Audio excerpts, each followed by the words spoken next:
you, Mr. Toastmasters, fellow Toastmasters, honored guests.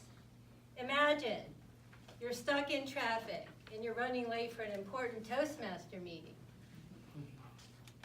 You go for a job interview, but you don't get the job. You text a friend, hey, let's get together. You hear nothing back. So how do you deal with these situations? I know for me, I get out my tools. And you may be thinking, well, how's a hammer going to help me with traffic? Or how's a screwdriver going to help me get a job? Well, the tools I'm talking about are mental tools.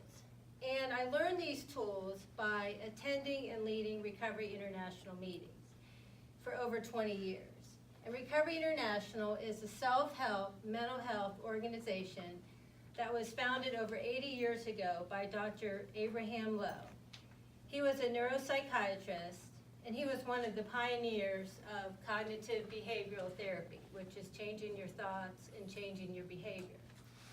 And by attending these meetings and reading the books for over 20 years, I learned over 100 tools that I use on a consistent basis.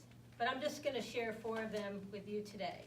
And you can think of them using the acronym PREP. So P is people do things that annoy us, not necessarily to annoy us. R is replace insecure thoughts with secure thoughts. E is endorse for the effort and not just the outcome. And P is part acts, ACTS. So the first one is people do things that annoy us, not necessarily to annoy us. And it's amazing how that little word that makes all the difference. I used to take everything personally. If somebody did something that I didn't like, or they were annoying to me, I thought they hate me, they don't like me, they're trying to bother me, they're out to get me. But then I thought, okay, well, I have to see this differently. So I had a coworker, and we're in a cubicle environment, and all day, every day, she would chew ice. So I'm trying to focus. Crunch, crunch, crunch. And then I thought, is she trying to make me quit? Or did I do something that bothered her? Is she trying to get back at me?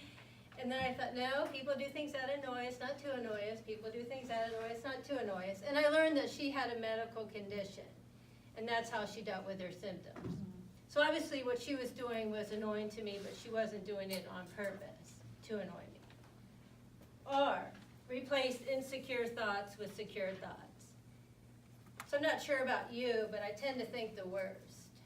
So if I make a mistake at work, I'm going to get fired. If I have a physical symptom, I must be dying.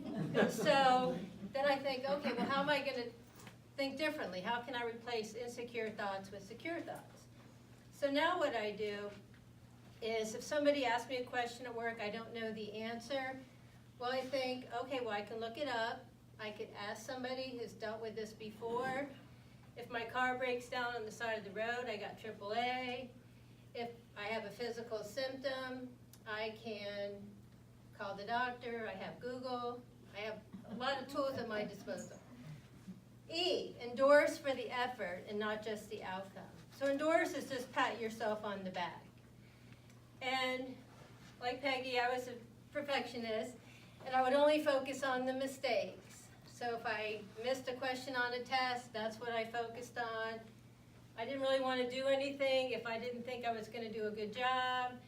But now I just endorse for the effort and not necessarily the result.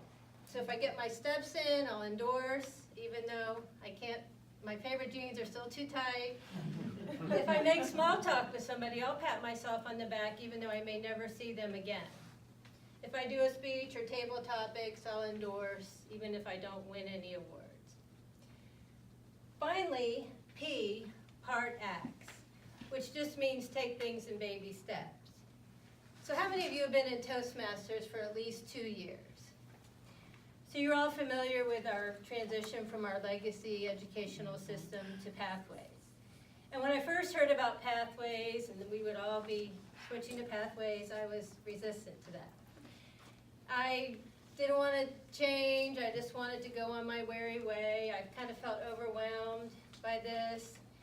And then I thought, well, when feeling overwhelmed, do things in part acts. So I thought, okay, what's a part act that I can do?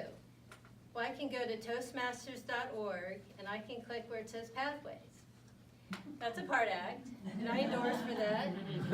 Then I can answer the questions, okay, endorse. I can sign up to give my icebreaker speech, and this is actually my icebreaker speech in Pathways, and I can figure out how to get credit for that. So I just was able to break it up into part acts. So I encourage you to use these tools in your life. So if somebody's getting on your last nerve, think about what might be going on in their life. It may have nothing to do with you. If you're worrying about a situation, how can you see it different? How can you think secure thoughts? What can you pat yourself on the back for? And if you have an overwhelming goal, just take the first step. Mr. Toastmaster.